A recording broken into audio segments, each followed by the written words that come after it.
Paz do Senhor, glória a Deus. Pastor Hugo Garcia de volta aí ao canal Verdade Original, ressurgindo das cinzas. Sim, muitas coisas aconteceram, eh, boas também, graças a Deus, muitas vitórias. Mas foi um momento aí que eu precisei realmente me privar, mas agora estamos aqui retornando com força, com vigor. Então, seu apoio vai ser muito importante, tá, para o canal, para que este canal continue alcançando vidas, né? Libertando, sarando, curando.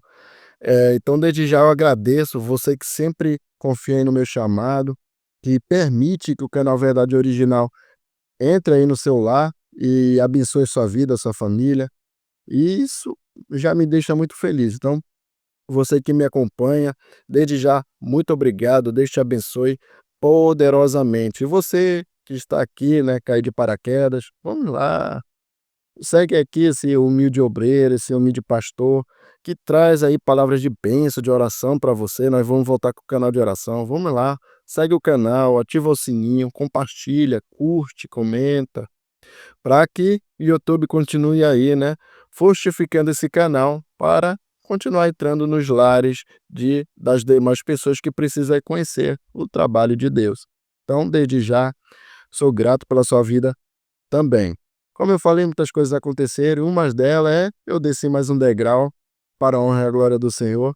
Fui consagrado ao pastorado, dia 7 de junho que passou, e estamos aqui para somar no reino dos céus, né? Continuar aí cuidando de vidas, cuidando da obra do Senhor e caminhando juntos, né? Então, foi mais um degrau que eu desci. Hugo, por que que você fala que é mais um degrau? Porque quanto mais a gente cresce na hierarquia espiritual, mais dependente de Deus nós temos que ser. E a gente sabe que o pastorado não é algo simples nem fácil, é algo árduo, mas porém muito prazeroso, né? O nosso próprio Senhor Jesus é o maior de todos os pastores, é o nosso sumo pastor, né? É o primeiro da hierarquia. E ele deu sua vida pelas ovelhas, né? Sacrificou ali na cruz do Calvário, nos ensinando que todos aqueles que estão à frente da obra requer sacrifício. Então é assim que funciona. Eu peço que vocês já, desde já, ore por mim, eu oro por vocês, e assim a gente, juntos numa corrente de oração, somos mais fortes. E fortificando o canal Verdade Original para adentrar os lares das pessoas. Então, é isso, tá, pessoal? E retornamos com a revista PEC, agora é Jeremias e Lamentações nas mãos do oleiro. Isso vem muito a calhar porque eu ainda dei, né, a revista PEC do livro de Isaías. E ele profetizou em relação ao cativeiro babilônico no Reino do Sul. E é o que Jeremias o quê? Vai contemplar, vai enxergar essa profecia aí acontecendo. A gente vai falar do estudo 1 hoje, né? Nós estamos na primeira aula e nós vamos entender quem é Jeremias, como ele foi chamado, para que ele foi chamado, o que ele profetizou, quem ele era. Nós vamos entender isso hoje. Então é uma aula bem introdutória, vai ser algo até mais rápido hoje. E a partir da aula 2 a gente já vai se aprofundar no livro aí de Jeremias, que é muito bom, conhecido como Profeta Chorão. Profeta Chorão. Então vamos lá. Deixa eu diminuir aqui a minha tela. Tá bom. Certo. Vamos lá então. Jeremias e Lamentações, estudo 1, né? O livro e o chamado de Jeremias. Então é isso que nós vamos aprender aqui hoje. O texto áureo vai dizer: Mas o Senhor me disse, não me digas, não passo de uma criança, porque a todos a quem eu te enviar, irás, e tudo quanto eu te mandar, falarás. Jeremias capítulo 1, versículo 7. Olha só, já Deus aí se apresentando a Jeremias, né? Dando ele como já um profeta aí para as nações. A verdade prática vai dizer: Deus escolhe e capacita aqueles que ele chama, independente de suas limitações humanas. E aqui a gente já dá para aprender com a verdade prática um pouco. Por quê, Hugo? Porque nós temos limitações humanas. Nós temos barreiras em nossa vida. Uma delas pode ser o medo, pode ser a vergonha, pode ser a timidez, ou então, acha que não tem talento nenhum. Tudo isso envolve na vida aí do ser humano, não só na vida cristã, mas na vida secular também. Tem gente que acha que não tem dom, que não tem talento nenhum. Então, quando Deus acaba nos escolhendo, escolhe a mim ou escolhe a você, a gente se sente incapacitado. E a verdade é, nós somos incapazes mesmo. Se não for pela força do Senhor, nada prospera, nada frutifica. Então, quando Ele te escolhe, quando Ele me escolhe, Ele garante a capacitação diante das nossas limitações. As limitações humanas é bom porque a gente sempre vai chegar que somos completamente dependentes de Deus. Então ele chamou Jeremias e começou a capacitar Jeremias. Jeremias ele não foi como profeta preparado, não. Ele foi capacitado e nós vamos ver isso diante da sua história. Leitura bíblica para estudo como de costume, Jeremias, capítulo 1, versículo 1 ao 19, que nós vamos ler juntos. Vamos lá então? Vamos lá, o capítulo 1 de Jeremias, a vocação e a primeira visão de Jeremias. Vamos ler.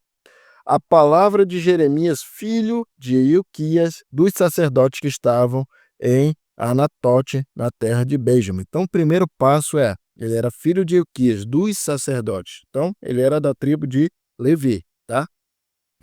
A ele veio a palavra do Senhor nos dias de Josias, filho de Amon, rei de Judá, no 13º ano do seu reinado. Então, ele entrou aí no reinado de Josias. No 13º ano, ele começou já aí a profetizar quando a palavra do Senhor, entrou aí pelo profeta já Jeremias. Ele veio também nos dias de Jeoaquim, filho de Josias, rei de Judá, até o fim do ano 1/10 de Zedequias. Então vamos lá.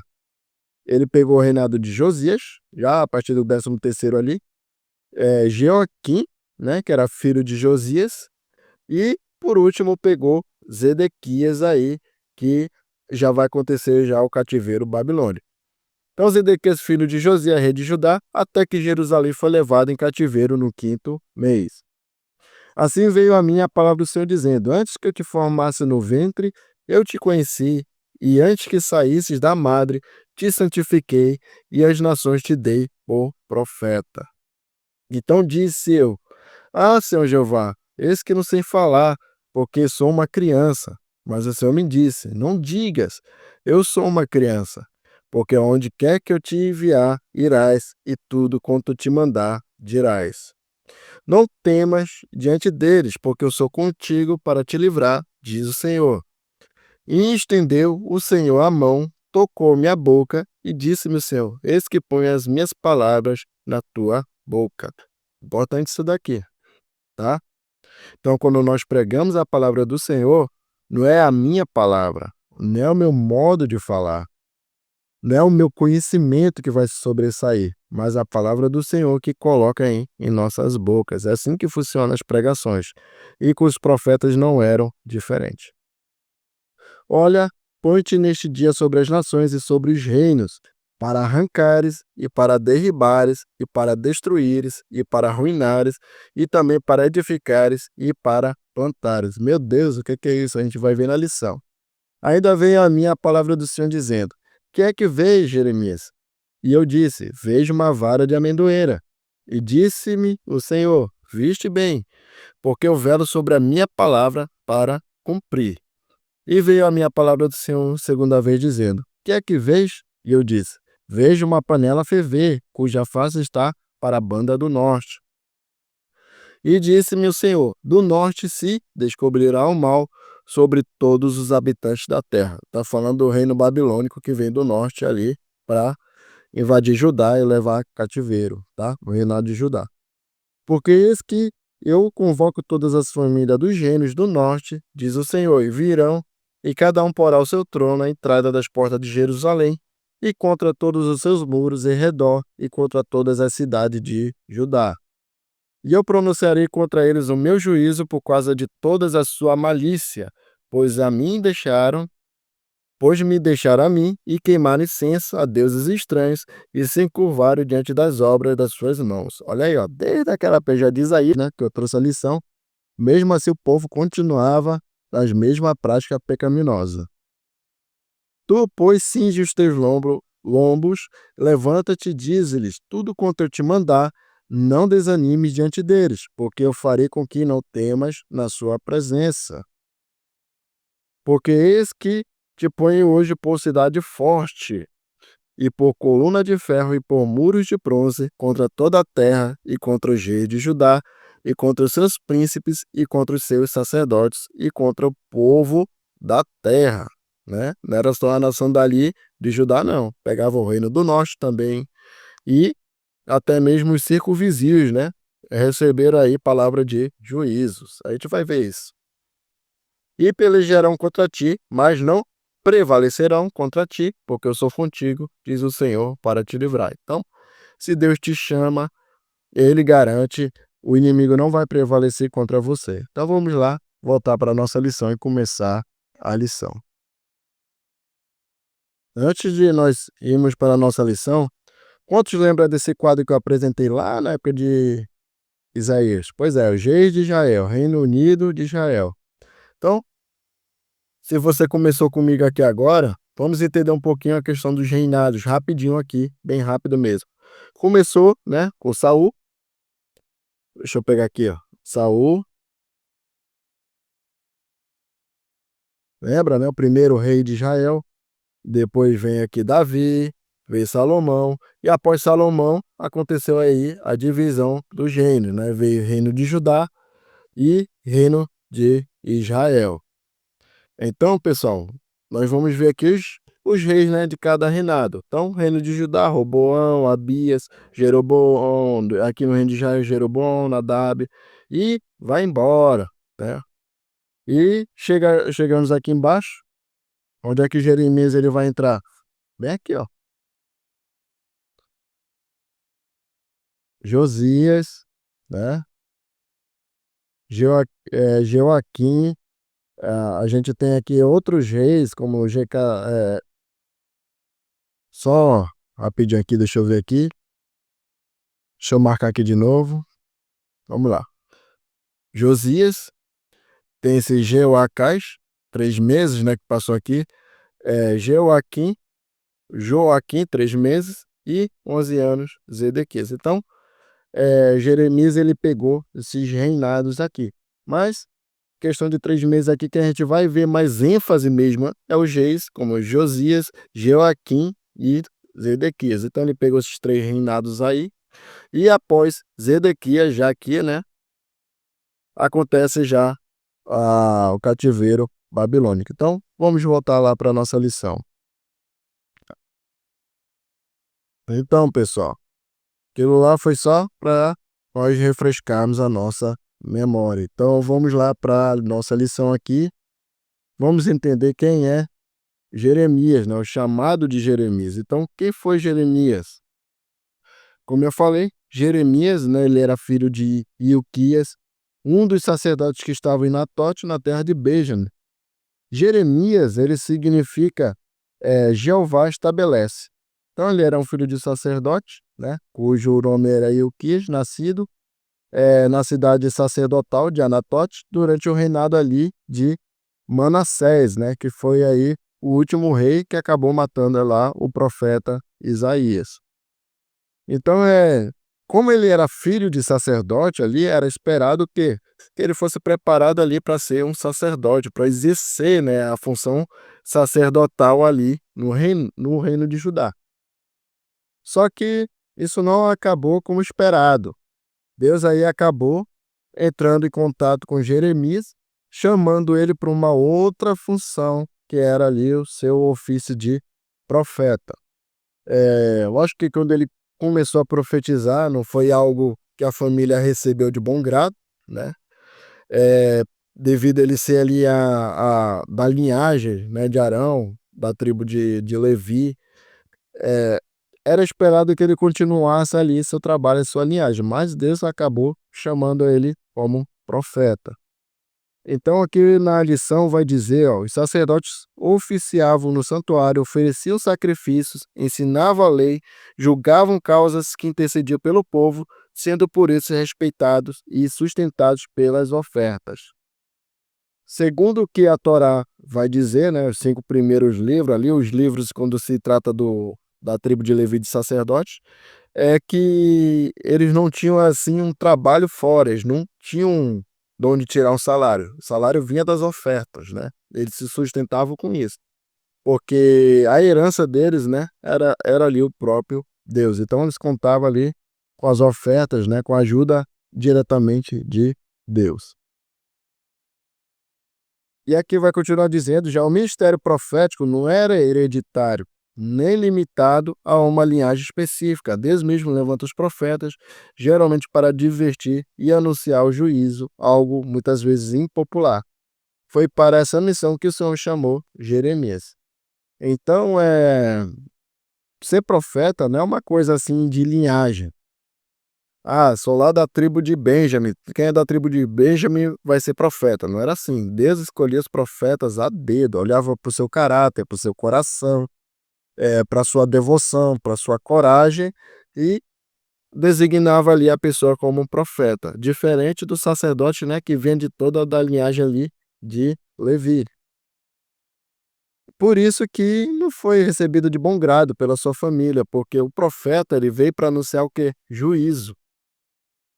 Era como se tudo aquilo ali que eles estavam fazendo, os sacerdotes, os sacrifícios, em relação ao pecado, em relação às ofertas, a tudo, é como se Deus não tivesse recebendo ali de bom grado.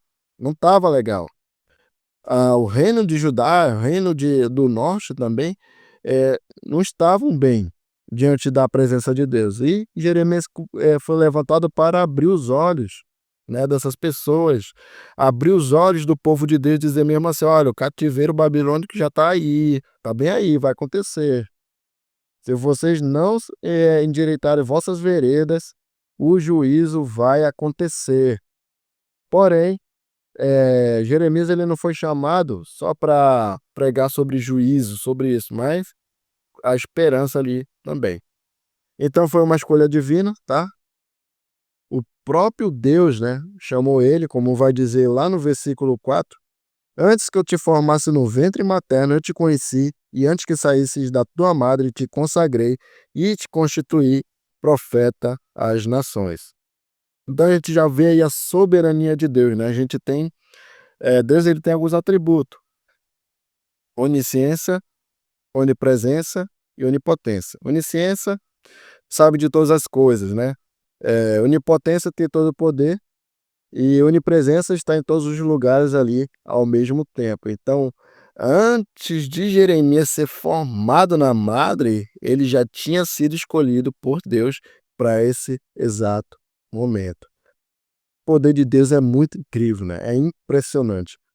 Então a gente percebe que Deus, ele não utiliza padrões humanos. Ele não olha para a estética do ser humano. Preste bem atenção no que eu tô falando aqui. Deus, ele não, vê os padrões humanos. Não é como se fosse um currículo, assim, você dando uma entrevista de emprego e ele olhar assim: "Olha, você é formado pela Universidade Federal. É, doutor em teologia. É, mano, tem técnico, sabe inglês, sabe japonês, sabe mexer com informática".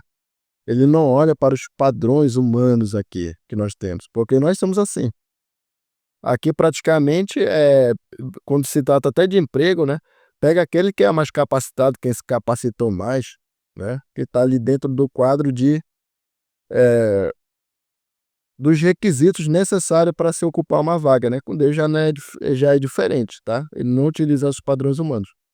Deus não olha para a aparência, ele observa o caráter da pessoa. Deus não escolhe apenas os capacitados, ele capacita os chamados. Isso é muito importante, tem gente que confunde as coisas. Não, eu tenho formação teológica, eu tenho isso, eu tenho aquilo, eu me sinto capacitado. Aí nunca vai para o campo, porque o Senhor não escolhe essas pessoas soberbas.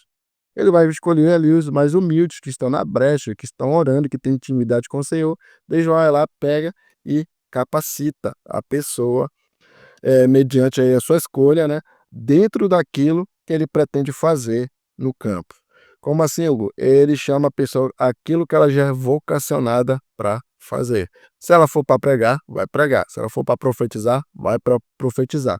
Se for para ensinar, vai ser para ensinar. Então, Deus ele é muito inteligente, ele sabe muito bem aplicar nas vidas de todos os escolhidos, né, algo certo para que aquela pessoa possa prosperar no trabalho aí do campo, né, divino. Então cabe ao Senhor a escolha de seus obreiros, tá? Não é algo escolhido ali pelos humanos. Cabe ao Senhor designar a função de cada obreiro, algo que também se confunde muito, acho que é um homem. Ah, o homem chega lá para o ser humano e vai dizer: "Fulano, Beltrano, você é da portaria. Você tem cara de porteiro e vai ficar na portaria". Não é assim que funciona, tá, gente? A gente ora, Deus toca em nossas vidas, olha, fulano de tal vai ser um bom recepcionista ali na porta. Ah, fulano de tal, um ótimo auxiliar da palavra. Então é Deus quem escolhe. Então, quando sobressai a carne, quando é o humano que tenta ali maquinar, né, ali o sistema de Deus, a obra de Deus não prospera. Ela acaba o quê? Regredindo. Então, não prospera. É melhor fazer algo que o Senhor está mandando fazer do que dar em murro em ponta de faca, né. Então, vamos a obedecer a Deus de fato, o que ele tem para as nossas vidas. A relutância de Jeremias, tá, ele mesmo disse: "Ah, Senhor, eu não passo de uma criança". Eu não passo de uma criança. Aí Deus vai dizer: "Não diga que você passa de uma criança. Eu te capacito, eu vou botar minhas palavras na tua boca, rapaz. É só você colocar na brecha.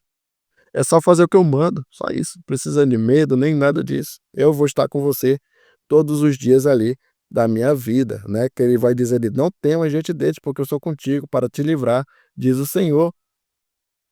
Então, Jeremias ele relutou. Engraçado que todos, né, relutam. Moisés também relutou.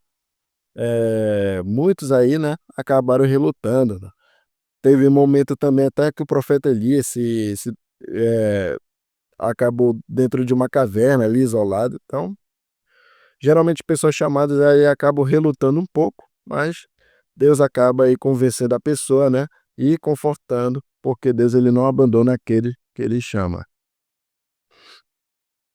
Vamos aqui rapidinho para a capacitação divina.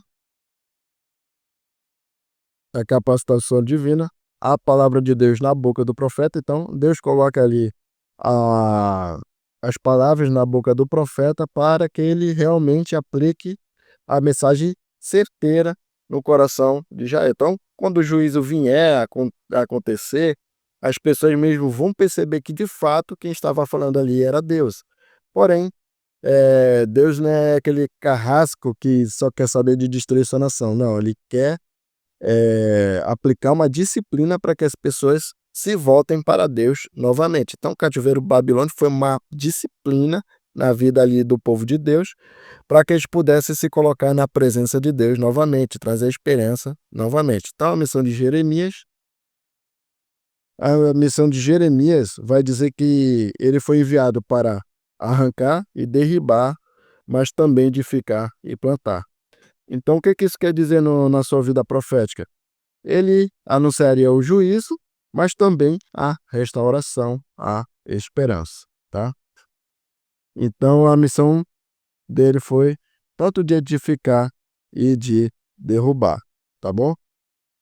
Então ele tinha que denunciar o pecado, ele tinha que conclamar, né, todos ao arrependimento, e nisso ele estava ali justamente o quê? Derrubando, denunciando o pecado, preparando o povo para ser edificado na esperança divina.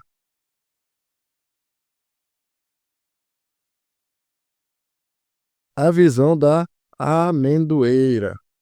Vamos lá entendendo aqui o que que a palavra do Senhor quis dizer com isso. A vara de amendoeira. O que que vai dizer aqui?